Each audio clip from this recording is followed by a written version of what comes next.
सबत की आराधना का आशीषित समय आ गया है। आज आइए हम परमेश्वर के विरुद्ध पाप करने वालों और परमेश्वर के प्रति विश्वास योग्य रहने वालों का परिणाम उपदेश शीर्षक के साथ परमेश्वर के वचन का अध्ययन करें। बाइबल हमें परमेश्वर की आज्ञाओं के बारे में बहुत सी शिक्षाएं और सबक देती है। उनमें से आज आइए हम उन लोगों के अंतिम परिणाम के बारे में बाइबल की शिक्षाओं को सीखने का कुछ समय ले जिन्होंने परमेश्वर के विरुद्ध पाप किया और जो परमेश्वर के प्रति विश्वास योग्य थे। प्रकाशितवाक्य की पुस्तक अध्याय 2 में परमेश्वर ने हमें यह ज्ञान दिया है, प्राण देने तक विश्वासी रहे तो मैं तुझे जीवन का मुकुट दूंगा। प्रेरित यूहन्ना के द्वारा परमेश्वर ने सारी मानव जाति को अपनी इच्छा बताई। तब बाइबल की शिक्षाओं को देखने के द्वारा आइए हम विश्वास के पूर्वजों के उदाहरण के द्वारा खोजें कि उन लोगों के साथ क्या हुआ जिन्होंने परमेश्वर के विरुद्ध पाप किया और जो परमेश्वर के प्रति विश्वास योग्य रहे। आइए हम पहला इतिहास अध्याय 10 खोलें। पहला इतिहास अध्याय 10 में राजा शाऊल की मृत्यु का अभिलेख है। राजा शाऊल इज़राइल का पहला राजा था। अध्याय 10 आयत 13 कहता है, यो शाऊल उसका क्या हुआ? उस विश्वासघात के कारण मर गया जो उसने यहोवा से किया था। दूसरे शब्दों में उसने परमेश्वर के विरुद्ध पाप किया। जीवन, मृत्यु, सफलता और विनाश सभी आत्मिक दुनिया से संबंधित है। यो शाऊल उस विश्वासघात के कारण मर गया जो उसने यहोवा से किया था, क्योंकि उसने यहोवा का वचन टाल दिया था। फिर उसने भूत सिद्धि करने वाली से पूछकर सम्मति ली थी। उसने यहोवा से न पूछा था, इसलिए यहोवा ने उसे मारकर राज्य को यशै के पुत्र दाऊद को दे दिया।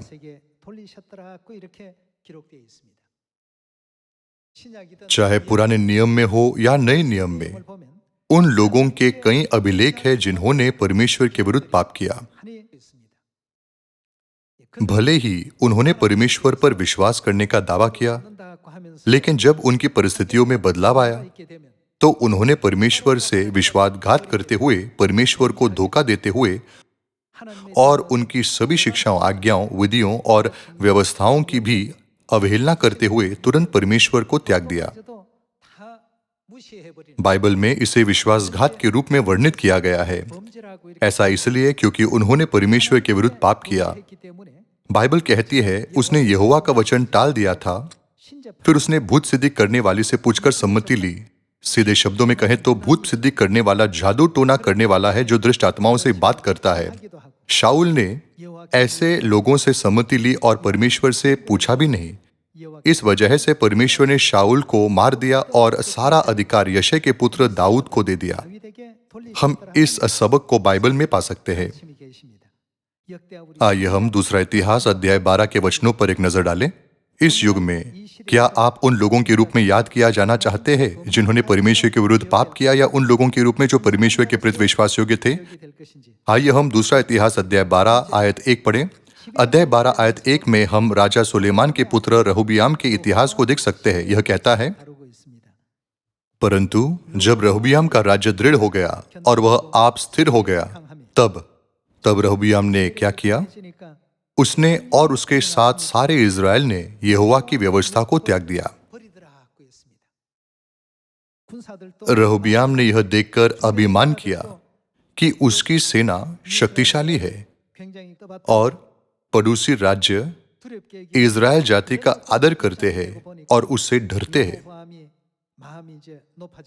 तब उसने और उसके साथ सारे इज़राइल ने यहोवा की व्यवस्था को त्याग दिया। आइए हम आयत 2 के साथ जारी रखें। उन्होंने जो यहोवा से विश्वासघात किया, अर्थात उन्होंने यहोवा के विरुद्ध पाप किया, इस कारण राजा रहूबियाम के 50वें वर्ष में मिस्र के राजा शेशक ने, जैसा कि बाइबल वर्णित करती है, उन लोगों के साथ लगातार दुर्भाग्यपूर्ण घटनाएं हुई जिन्होंने परमेश्वर के विरुद्ध पाप किया था। आयत 3 कहती है, 1200 रथ और 60,000 सवार लिए हुए यरूशलेम पर चढ़ाई की, और जो लोग उसके संग मिस्र से आए अर्थात लूबी, सुकी, कुशी, ये अनगिनत थे। अनगिनत का मतलब है कि उनकी सेना इतनी बड़ी संख्या में थी कि उसकी गिनती नहीं की जा सकती थी। आइए हम आयत 4 के साथ जारी रखें। उसने यहूदा के गढ़ वाले नगर को ले लिया और यरूशलेम तक आया। तब शमाया नबी रहबियाम और यहूदा के हाकिमों के पास, जो शिशक के डर के मारे यरूशलेम में इकट्ठा हुए थे, आकर कहने लगा, यहोवा यो कहता है कि तुमने मुझको छोड़ दिया है, इसलिए मैंने तुमको छोड़कर शिशक के हाथ में कर दिया है। जैसे कि हम देख सकते हैं, चाहे वह रहबियाम हो या शाऊल, जब उन्होंने परमेश्वर के प्रति विश्वासघात किया और परमेश्वर के विरुद्ध पाप किया, तो उन पर अप्रिय और दुर्भाग्यपूर्ण घटनाएं घटी। परमेश्वर ने इन सभी घटनाओं को बाइबल में क्यों दर्ज किया? अतीत में जो कुछ भी हुआ वह हमारी ही शिक्षा के लिए लिखा गया है। तब परमेश्वर हमें, जो इस युग में जी रहे हैं, ये शिक्षाएं क्यों दे रहे हैं? क्योंकि जिन्होंने परमेश्वर के विरुद्ध पाप किया है, उन पर अंत में न केवल शारीरिक रूप में बल्कि आत्मिक रूप में भी दुर्भाग्य आएगा। क्या परमेश्वर हमें यह नहीं सिखा रहे हैं कि हमें हमेशा आशीषें प्राप्त करने के स्थान पर खड़ा होना चाहिए, न कि दुर्भाग्य प्राप्त करने के स्थान में? जैसा कि हम दूसरा इतिहास में देख सकते हैं, रहबियाम ने परमेश्वर और परमेश्वर की व्यवस्था को त्याग दिया, क्योंकि राज्य मजबूत और बहुत समृद्ध हो गया था। यहां तक कि सारे इज़राइल ने भी राजा रहबियाम का पालन करते हुए आसानी से परमेश्वर की व्यवस्थाओं को त्याग दिया। दुर्भाग्य से ऐसी अकृपालु स्थिति बाइबल के इतिहास में दर्ज है। इस उपदेश के माध्यम से आइए हम एक बार फिर यह याद रखें कि जो परमेश्वर के विरुद्ध पाप करते हैं, उनका दुर्भाग्यपूर्ण अंत होगा, चाहे वे किसी भी युग में जी रहे हो और चाहे वे कोई भी हो। ऐसा करते हुए आइए हम हमेशा प्रार्थना करें और आत्म संयम रखें, ताकि हम हमेशा परमेश्वर के प्रति वफादार रह सकें। आइए हम दूसरा इतिहास अध्याय 26 आयत 16 पर जाएं। यह राजा उजिय्याह का अभिलेख है। हम जो कुछ कर रहे हैं, जब वह परमेश्वर के समर्थन और सहायता से अच्छा होता है, तो हमें अहंकारी नहीं बनना चाहिए। हमें परमेश्वर को कभी नहीं भूलना चाहिए। परंतु जब वह सामर्थी हो गया, तब उसका मन फूल उठा और उसने बिगड़कर क्या किया?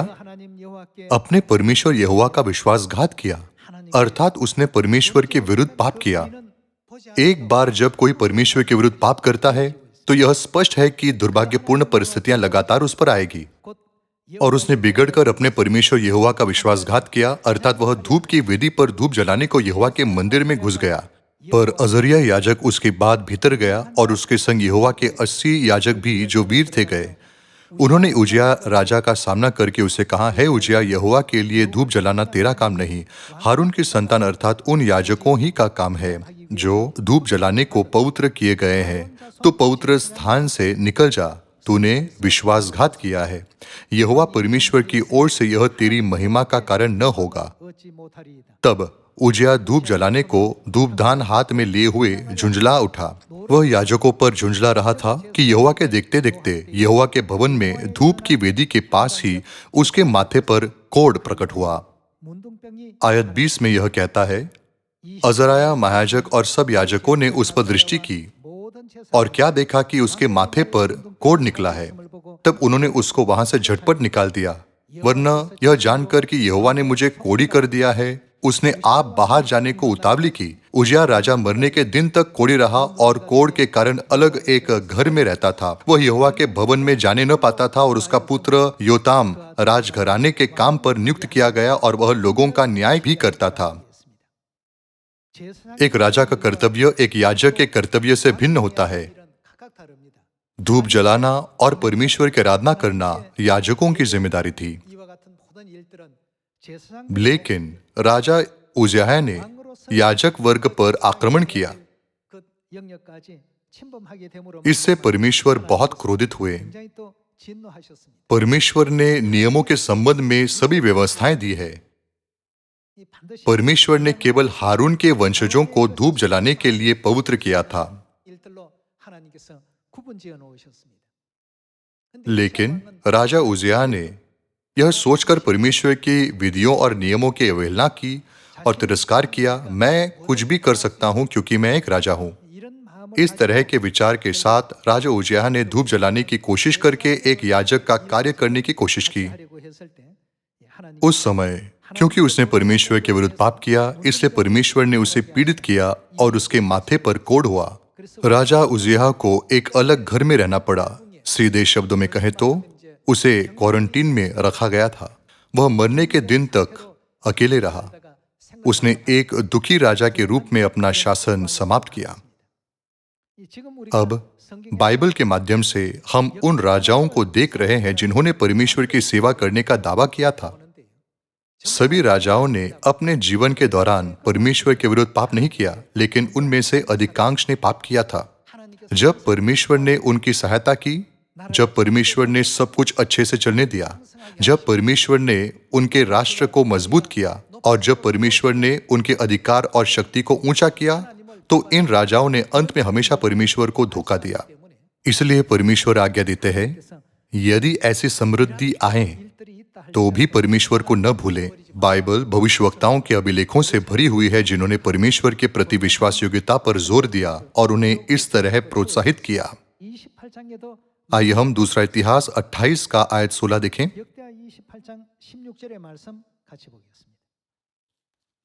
उस समय राजा आहाज ने अशूर के राजाओं के पास दूत भेजकर सहायता मांगी, क्योंकि एदोमियों ने यहूदा में आकर उसको मारा और बंदियों को ले गए थे। फिलिस्तियों ने नीचे के देश और यहूदा के दक्षिण प्रदेश के नगरों पर चढ़ाई करके बेतशेमेश, आयलोन और गदरोत को और अपने अपने गांवों समेत सोको, तिम्ना और गिमजों को ले लिया और उनमें रहने लगे थे। यहोवा ने इजराइल के राजा आहाज के कारण यहूदा को दबा दिया, क्योंकि वह निरंकुश होकर चला। और यहोवा से राजा आहाज ने क्या किया? राजा आहाज ने भी परमेश्वर से विश्वासघात किया। यहोवा ने यहूदा को दबा दिया क्योंकि राजा आहाज ने बड़ा विश्वासघात किया। आइए हम आयत 20 के साथ जारी रखें। तब अशूर का राजा तिलगत पिलनेसर उसके विरुद्ध आया और उसको कष्ट दिया, दृढ़ नहीं किया। राजा आहाज ने अशूर के राजा से सहायता मांगी। अशूर का राजा आया, लेकिन उसने इजरायलियों की बिल्कुल भी मदद या समर्थन नहीं किया। इजराइल की मदद करने या समर्थन करने के बजाय अशूर के राजा ने राजा आहाज को सताया और जो कुछ हुआ उसके लिए उस पर अत्याचार किया। आइए हम आयत 21 देखें।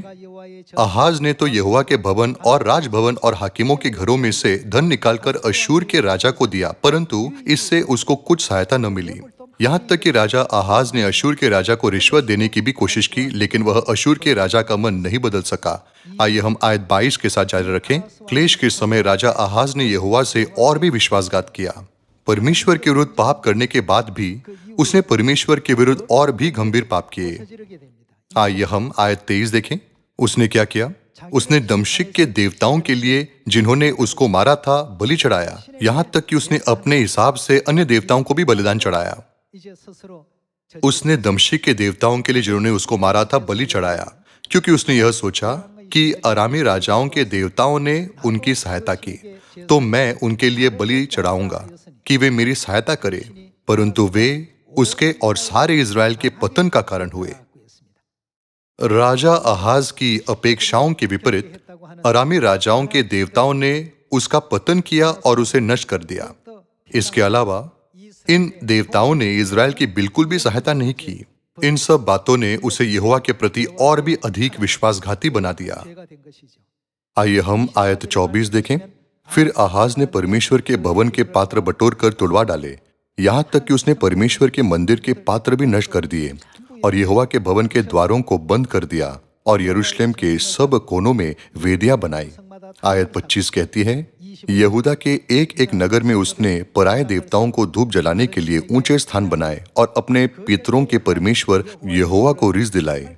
उसके और कामों और आदि से अंत तक उसकी पूरी चाल चलन का वर्णन यहूदा और इजराइल के राजाओं के इतिहास की पुस्तक में लिखा है।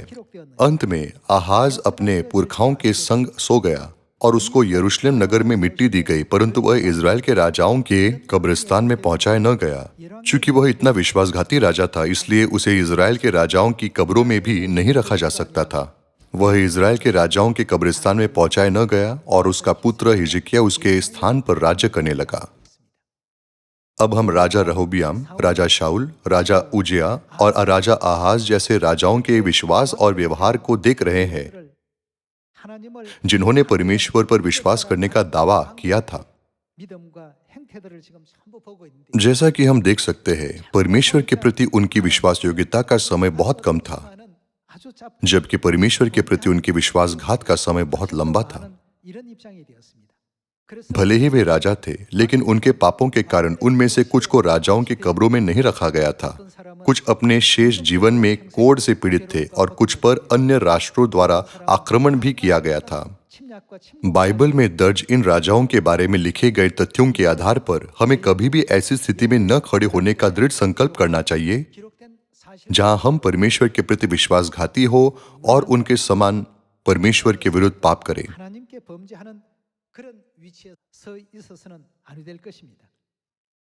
आइए हम दूसरा इतिहास अध्याय 36 के साथ जारी रखें। ये इज़राइल और यहूदा के राजा है जिन्होंने परमेश्वर पर विश्वास करने का दावा किया। इस तथ्य के माध्यम से कि इज़राइल और यहूदा के राजा भी इस स्थान पर थे जहां वे परमेश्वर के प्रति विश्वासघाती थे, बाइबल हमें एक मूल्यवान सबक सिखाती है कि हम जो इस युग में जी रहे हैं, हमें कभी भी परमेश्वर के विरुद्ध पाप नहीं करना चाहिए, बल्कि हर परिस्थिति में परमेश्वर के प्रति विश्वास योग्य रहना चाहिए। आइए हम अध्याय 36 आयत 11 पढ़ें। दूसरा इतिहास अध्याय 36 आयत 11 में यह कहता है, जब सिदकिय्याह राज्य करने लगा तब वह 21 वर्ष का था। यह राजा सिदकिय्याह के बारे में अभिलेख है और यरूशलेम में 11 वर्ष तक राज्य करता रहा। उसने वही किया जो उसके परमेश्वर यहोवा के दृष्टि में बुरा है। यद्यपि यिर्मयाह नबी यहोवा की ओर से बातें कहता था, तो भी वह उसके सामने दीन न हुआ। फिर नबूकदनेस्सर, जिसने उसे परमेश्वर की शपथ खिलाई थी, उससे उसने बलवा किया और उसने हठ किया और अपना मन कठोर किया कि वह इज़राइल के परमेश्वर यहोवा की ओर न फिरे। सब प्रधान याजकों ने और लोगों ने भी अन्य जातियों के से घिनौने काम करके बहुत बड़ा विश्वासघात किया और यहोवा के भवन को जो उसने यरूशलेम में पवित्र किया था, अशुद्ध कर डाला। उनके पूर्वजों के परमेश्वर यहोवा ने बड़ा यत्न करके अपने दूतों से उनके पास कहला भेजा, क्योंकि वह अपनी प्रजा और अपने धाम पर तरस खाता था। परंतु उन्होंने क्या किया? चूंकि राजा परमेश्वर के प्रति विश्वासघाती था, इसलिए उसके सभी लोग उसके पीछे हो लिए। वे परमेश्वर के दूतों को ठट्टों में उड़ाते। उन्होंने और क्या किया? उसके वचनों को तुच्छ जानते और उन्होंने क्या किया? उसके नबियों की हंसी करते थे। अतः यहोवा अपनी प्रजा पर ऐसा झुंझला उठा कि बचने का कोई उपाय न रहा। तब उसने उन पर कसदियों के राजा से चढ़ाई करवाई और इसने उनके जवानों को उनके पवित्र भवन ही में तलवार से मार डाला। और क्या जवान, क्या कुंवारी, क्या बूढ़े, क्या पक्के बाल वाले, किसी पर भी कोमलता न की। यहोवा ने सबों को उसके हाथ में कर दिया, क्या छोटे क्या बड़े, परमेश्वर के भवन के सब पात्र और यहोवा के भवन और राजा और उसके हाकिमों के खजाने, इन सबों को वह बेबीलोन में ले गया। कसदियों ने परमेश्वर का भवन फूंक दिया और यरूशलेम की शहरपनाह को तोड़ डाला और आग लगाकर उसके सब भवनों को जलाया और उसमें का सारा बहुमूल्य सामान नष्ट कर दिया। जो तलवार से बच गए उन्हें वह बेबीलोन को ले गया और फारस के राज्य के प्रबल होने तक वे उसके और उसके बेटों पोतों के अधीन रहे। यहाँ दूसरा इतिहास अध्याय 36 का आयत 11 में हम राजा सिदकिय्याह के साथ साथ यहूदा के सभी लोगों के बारे में अभिलेख देख सकते हैं। राजा और यहूदा के लोगों ने परमेश्वर के दूतों का मजाक उड़ाया और उन्होंने परमेश्वर के नबियों का उपहास किया। परमेश्वर की हर आज्ञा के प्रति उनका हृदय इतना कठोर था क्योंकि उनके पास पश्चाताप करने वाला मन नहीं था। इस प्रकार वे हार गए और यहूदा नष्ट हो गया। ऐसा दुर्भाग्यपूर्ण ऐतिहासिक विवरण दूसरा इतिहास अध्याय 36 में दर्ज है। राजा शाऊल, राजा रहोबियाम, राजा उजिया राजा आहाज और राजा सिदकिया सभी ऐसे राजा थे जो परमेश्वर के प्रति विश्वासघाती थे और उन्होंने परमेश्वर के विरुद्ध पाप किया। तब हमें स्वयं से यह पूछते हुए अपने आप पर विचार करना चाहिए, क्या मैं उनसे अधिक धर्मी जीवन जी रहा हूं? क्या मैं परमेश्वर के प्रति विश्वास योग्य रहकर अपना जीवन जी रहा हूं? ऐसे राजा भी थे जिन्होंने परमेश्वर के विरुद्ध पाप नहीं किया, लेकिन उनके प्रति विश्वास योग्य रहे। उनमें से एक राजा योताम था। राजा योताम ने पूरी तरह से परमेश्वर की इच्छा का पालन किया, परमेश्वर की शिक्षाओं के अनुसार अपने राज्य पर शासन किया और सद्भाव और धार्मिकता के साथ अपने राज्य को नियंत्रित किया। इसलिए परमेश्वर ने राजा योताम को आशीष दी। बाइबल के इतिहास में लिखा है कि यहूदा का राज्य राजा योताम के शासन काल के दौरान हर दिन और हर महीने मजबूत होता गया। आइए हम अध्याय 27 पर जाएं। आइए हम दूसरा इतिहास अध्याय 27 आयत 6 देखें। योताम सामर्थी हो गया क्योंकि उसने क्या किया? वह अपने आप को अपने परमेश्वर यहोवा के सम्मुख जानकर सीधी चाल चलता था। राज्य के लोग परमेश्वर के प्रति विश्वासघाती है या वे परमेश्वर के प्रति वफादार है? किसी राज्य की समृद्धि या विनाश परमेश्वर के प्रति उनकी विश्वास योग्यता पर निर्भर करता है। इज़राइल और यहूदा के इतिहास में जो कुछ हुआ उसके द्वारा हम इस सिद्धांत को स्पष्ट रूप से समझ सकते हैं।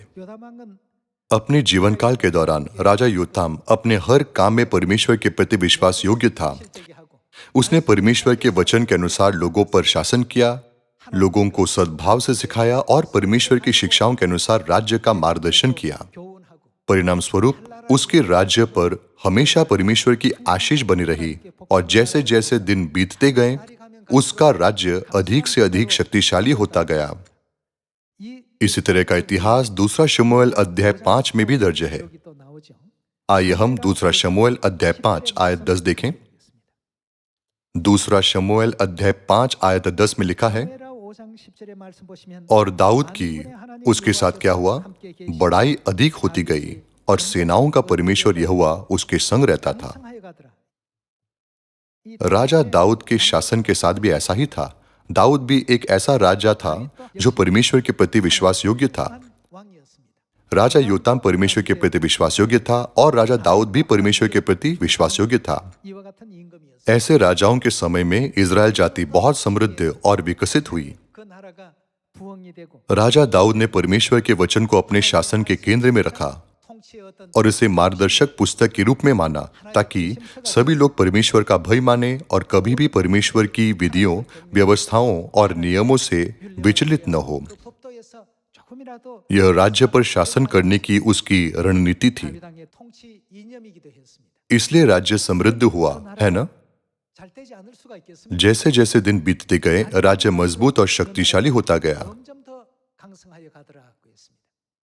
आज हम उसी सिद्धांत को अपने परिवार, अपने चर्च और अपने विश्वास पर लागू कर सकते हैं और उनके इतिहास के माध्यम से स्वयं पर विचार कर सकते हैं।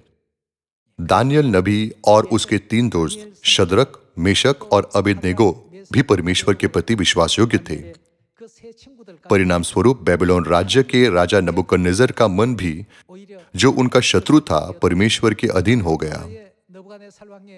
उसने एक बार उन्हें सोने की मूर्ति के आगे झुकने की आज्ञा दी थी, लेकिन बाद में उसके दृष्टिकोण का क्या हुआ? राजा नबूकदनेस्सर ने बाद में परमेश्वर को महसूस किया और यह कहकर उनके अधीन हो गया, निश्चय ही स्वर्ग का परमेश्वर सच्चा परमेश्वर है। परमेश्वर के पास पृथ्वी पर सभी राज्यों और वंशों को स्थापित करने और नष्ट करने का अधिकार और शक्ति है। जब उसने यह महसूस किया तो परमेश्वर ने उसके राज्य, उसकी शक्ति और उसकी महिमा को पहले जैसा कर दिया। हम देख सकते हैं कि यह इतिहास दानियल के पुस्तक में दर्ज किया गया है ना? इसके अलावा चूंकि शद्रक, मेशक, अबेदनेगो और दानियल सभी परमेश्वर के प्रति विश्वास योग्य थे, इसलिए परमेश्वर ने उन्हें आग की भट्टी के खतरे से और सिंहों की मांद से बचाया। हम बाइबल में दर्ज इन सभी घटनाओं को देख सकते हैं। हमें इस मूर्खतापूर्ण विचार को त्याग देना चाहिए कि भले ही हम परमेश्वर के विरुद्ध पाप करते हैं, लेकिन हमारे लिए सब कुछ अच्छा होगा। हमें हमेशा परमेश्वर के वचनों में रहना चाहिए और खुद से पूछना चाहिए परमेश्वर को क्या प्रसन्न करेगा। आइए हम इस महीने में हमेशा परमेश्वर के वचन के प्रति वफादार रहे, ताकि church of God world mission society आत्मिक रूप से मजबूत हो जाए, जैसे दाऊद का राज्य हर दिन और हर महीने मजबूत होता गया। यदि हम परमेश्वर के विरुद्ध पाप करते हैं तो हम और अधिक कमजोर हो जाते हैं। इसके विपरीत, यदि हमारे पास वह विश्वास है जो परमेश्वर के प्रति हमेशा विश्वासियों के रहने के द्वारा परमेश्वर को प्रसन्न करता है, तो हम हर दिन और हर महीने मजबूत होते जाएंगे और सियोन को दुनिया की सभी जातियों से ऊंचा किया जाएगा। क्या इसकी पहले से ही बाइबल में भविष्यवाणी नहीं की गई है? आप और मैं इस भविष्यवाणी के अनुसार विश्वास का जीवन जी रहे हैं, यह आशा करते हुए कि हम परमेश्वर के प्रति विश्वास योग्य लोगों के रूप में जीवन का मुकुट प्राप्त करने में सक्षम होंगे। मैं इस उपदेश को समाप्त करना चाहूंगा। आपका बहुत बहुत धन्यवाद।